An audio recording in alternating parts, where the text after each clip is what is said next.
Well, morning folks, welcome to Coffee with Job. Actually, to be honest, it's breakfast with Job. I've just finished my scrambled egg. We're going to look at Job chapter 15 and verses 1 to 13. I'll read those in a moment, but just to say what we're looking at is words, how we use words.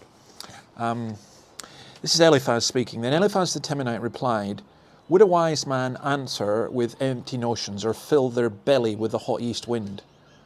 Would they argue with useless words, with speeches that have no value? But you even undermine piety and hinder devotion to God. Your sin prompts your mouth. You adopt the tongue of the crafty. Your own mouth condemns you, not mine. Your own lips testify against you. Are you the first man ever born? Were you brought forth before the hills? Do you listen on God's counsel? Do you have a monopoly on wisdom? What do you know that we do not know? What insights do you have that we do not have? The grey-haired and the aged are on our side, men even older than your father. Are God's consolations not enough for you, words spoken gently to you? Why is your heart carried away, and why do your eyes flash so that you vent your rage against God and pour out such words from your mouth?" Wow. Oh, we're learning what Job's comforters are, eh? If these are meant to be gentle words. In his first speech, Eliphaz was much more conciliatory. Now he's lost patience. And, sometimes that happens, doesn't it? We're talking to people, and it's interesting. I listen to people sometimes, and they talk very gently and kindly to someone.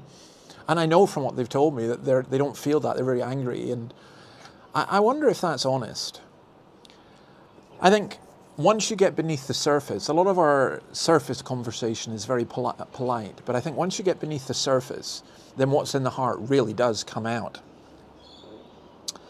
And now here, Eliphaz sees Job as a hardened rebel against God. He's really asking him, who are you?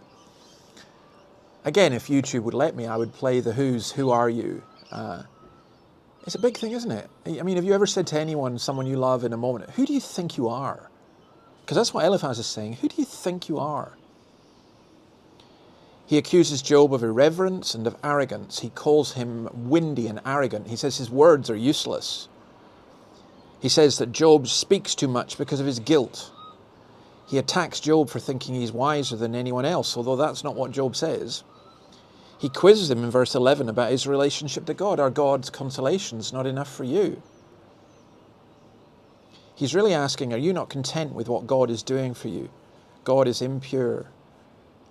Sorry, not God, but Job is impure, unrighteous, and corrupt. Now, why is he so angry? I think sometimes you can touch a nerve with some people, and it can happen, of course, it can happen to us as well. And I think what's going on here is that, as Ash points out, Eliphaz and his friends buy into the system. And it's a system which has the world black and white, which says, if you suffer, it's because you've done bad things, and if you do good things, you will prosper. And the world is much more complex than that. And Job, by what he is saying, he's really saying, yes, you can suffer for bad things, but there's also what we would describe as redemptive suffering. And Eliphaz is just furious at this. He knows that Job's words are empty, arrogant, dangerous, and hurtful. You see this, it's not the invention of social media that's caused people to be abusive. Social media facilitates it and makes it easier. But boy, when you touch someone's idol, boom, the language that comes out is really quite extraordinary. And then people play the hurt card. Eliphaz does this. Oh, you've hurt me by what you've said. You can't say that. It will hurt me. Well, I want to contrast this with two things in the New Testament. One, of course, is Jesus, the man who was full of grace and truth. Never a man spoke like this man, who spoke with authority, who was also clear, strong, and dangerous. And by the way, who was also crucified for his words. I find it fascinating. I've just written a piece about a bishop in New South Wales who got attacked by the press for what he said from the pulpit, and he was accused of being anti-gay and all the rest of it. You listen to the sermon, read the article, listen to the sermon, and it's not that at all. But even Christians are saying, well, you wouldn't have upset people if you hadn't. Yeah, you will. If you teach the Bible, you will upset people. And that's why we need to be so careful, isn't it? I was going to mention the passage in James chapter 3, but time is gone, so have a look at that yourself. But Jesus was crucified for the words he said.